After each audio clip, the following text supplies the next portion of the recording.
Hey there, it's Billy Ray Bates of BRBTV here at Gaithersburg, Maryland, talking to Veronica Cartwright. Thank you so much for talking with me. Oh, you're welcome. Thank you. Nice to be here. Now, I've got a few questions for you, Veronica. First of all, you started acting at a very young age and really were kind of raised in the spotlight. How do you think that impacted you growing up? Is there anything that you would have done differently?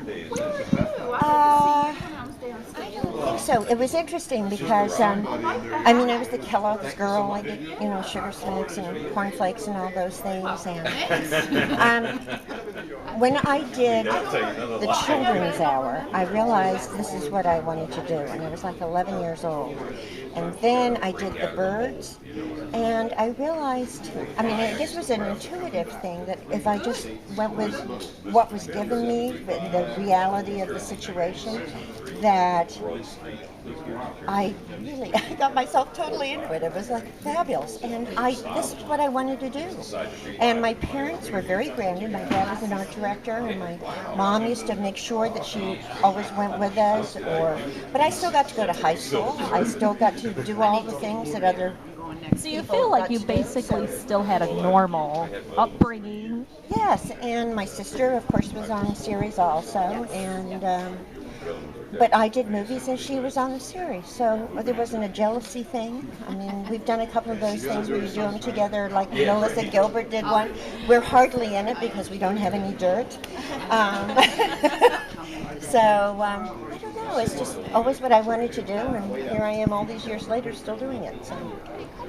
Now, you've appeared on a whole lot of good TV dramas like CSI, Cold Case, The X-Files, Nip Tuck. What do you actually watch on TV these days in your own time? My own time? Well, I used to watch X-Files. I loved X-Files. I thought the X-Files was great, so I was like totally thrilled when I got to do that. ER, I always watch ER. Right now I watch Grey's Anatomy. I've watched it since the very beginning. I love Grey's Anatomy. I love Castle. I love the relationship of those two people. The Good Wife, I think, is fabulous as far as drama. I am into like Dexter and Breaking Bad and Sons of Anarchy. I like the bad boy shows. But I enjoy watching TV, and I think there's some good stuff out there. One show that you were on that I absolutely loved was American Gothic. Do you Was remember? it good? Yes. What do you Gary remember? Cole. Yes. What do you remember about that experience? Well, I flew into, where did they shoot that? North Carolina. And I had only been given pages. I hadn't been given a script yet because there really wasn't a script. So I thought, well, I have to start working the next morning. What am I going to do? So I figured, well, I'll just learn these pages. Well, at 2 o'clock in the morning, I guess they dropped off new pages, and we had reams of new dialogue, nothing to do with what we had learned. So everybody just took a deep breath. They said, that's what it is. And I said it would help if we could shoot these in order. And we just shot them in order, and which worked out perfectly. And I had just had my son, like not long before, so I thought, do I still have a brain? And I did, and that was a very exciting thing. So I had, and Gary Cole, I run into Gary all the time. His kids his daughter's about the same age as my son, so, and he's a terrific guy. He's a good actor. Yes, he is. He's really good. And that show was so different and funky and weird, and I liked it. It was. And it was Shaun Cassidy that was producing it. Yes, and I did Invasion for Shaun. And I thought, wow, what an interesting concept. I Yeah, loved it. yeah. And then he did the new Invasion. Did you see that one? It was only on for a year. It was really great where everybody came out of the water. One of my favorites, Carrie Matchett. Isn't Carrie she Matchett. fabulous? I love Carrie Matchett. Carrie Matchett was fabulous in that. And I was the network person that ended up drinking. I was a little weird myself, but no, I thoroughly enjoyed it. It was very good. So he has that edge to him. It was a shame it wasn't picked up for another season. Yes. Now, speaking of a little bit of an edge and a little bit creepy, Twilight Zone, one of my very favorite all-time shows, and you were in a very well-known, well-remembered episode, I Sing the Body Electric. Right. It's the only one that Ray Bradbury wrote. Ah, yes, And, okay. yeah. Playing the younger version of the daughter Anne, who is the child who rejects the electronic grandmother. Right. So what do you remember about that The experience? blessing would be, right, the blessing would be. I don't know. I remember when we went and we had to pick out eyeballs and things like that, and they had all these different sort of mechanical parts, and I guess it's right up there. It's always run every Halloween. It's the only one that Ray Bradbury ever did. I guess he got into an argument with Rod Serling because some stuff was cut out of it without his permission. He's a perfectionist, yes, perhaps. and he refused to. I mean, I thought it was they're only, half-hour shows. I mean, there's only so much you can get in it, and I thought the story was told really well. Now, talking about your upbringing in Hollywood, and you were very young when you did that episode, so were your parents at all concerned that their little girl might be confusing the lines between reality and fiction? Nah, we were very grounded. I mean, I was actually... I mean, I'd been doing it for a long time. No, I mean, it was something that we did. I mean, it was interesting because I did the Children's Hour, which I was 11 when I did, which was Shirley MacLaine and Audrey Hepburn, and James Garner's first movie, which I thought was interesting. And of course, it was about lesbianism, but they had done the movie before and weren't allowed to discuss that. And we had an acting teacher and, like a coach, it was like he would put on plays and stuff, and then his partner was the music guy, Bill Lockwood and Frank Wyckoff were their names. I think they went on to start South Coast Rep, if I'm not mistaken. And a lot of people, when they found out, parents, when they found out what the subject matter was, pulled their kids out of the movie.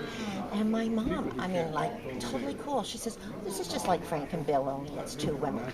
Well, that seemed perfectly normal to me.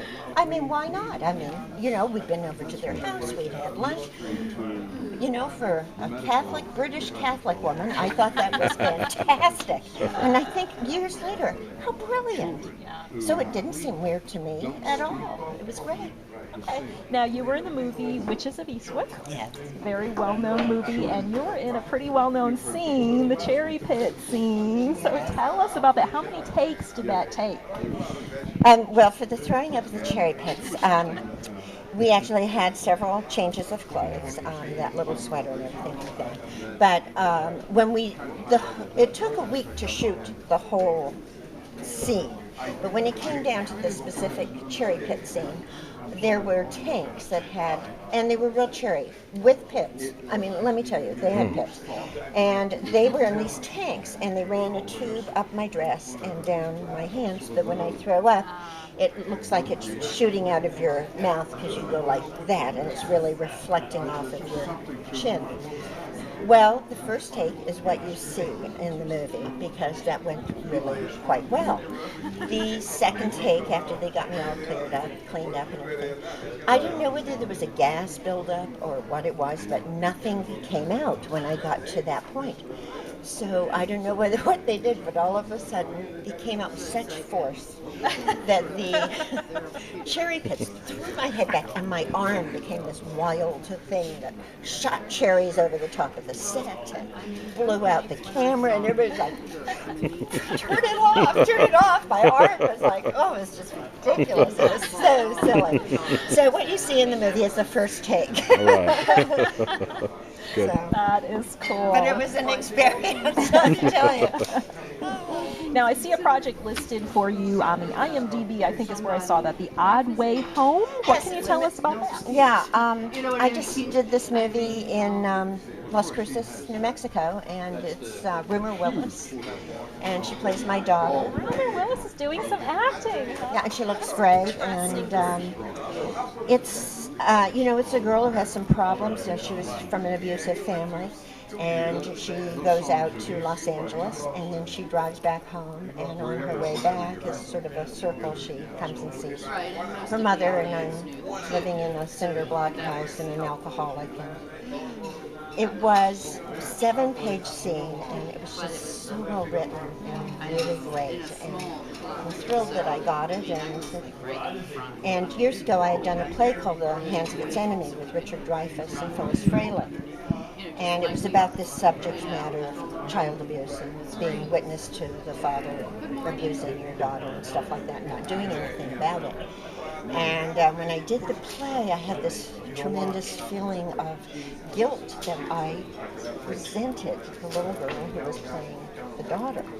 And I brought this up to Mark, because his daughter was actually playing it. And I said, you know, she's taking what is mine. And it was sort of poo-pooed, and it was sort of added in. Well, here we are, 30 years later, I'm doing this. And Raj, who is our director, his professor was Mark Meadow at Las Cruces. And I said, and Mark, we got together that night with Deborah, who played the girl, and I said, see, I told you so. I knew it. I knew.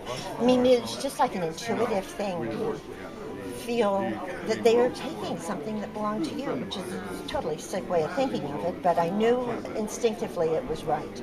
And he goes, yeah, you were right. So here we did like a full circle. But in the play, I got to shoot Jeffrey Tambor in the back of the head every night for 6 months, which was enough to, in this I don't.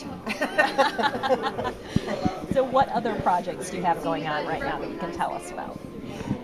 That's it. That's due to come out right now. I just finished a play. I did a play called The Bat.